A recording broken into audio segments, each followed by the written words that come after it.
You've seen the situation in Ukraine, you've seen how the world is responding. Now let me show you blatant racism. The color of your skin, the color of your hair.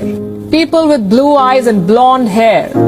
That is why the so-called expert on the BBC is emotional, not because the people are homeless, not because their country is being invaded, but because their hair is blonde.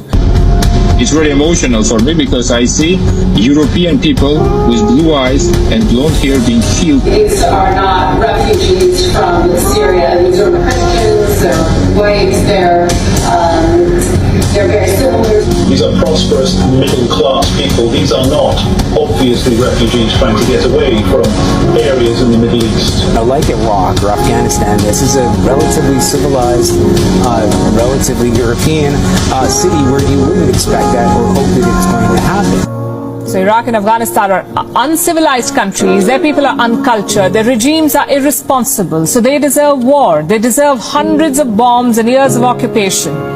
Well, this is what systemic racism looks like. Do you remember the 2015 refugee crisis? Around 1.3 million people sought asylum in Europe.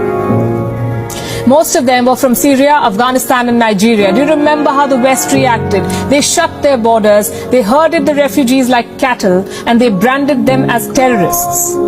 They invaded Asian and African countries, they waged war, they committed war crimes, and when the people fled, they shut their borders. What does this tell you? That refugees were never the problem. That money or borders were not the issue. The issue was race. Now, just to be clear, we welcome what Europe is doing to host Ukrainian refugees. They deserve all the help.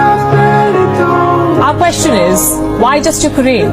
Ukraine is not a member of the European Union. It is not part of NATO.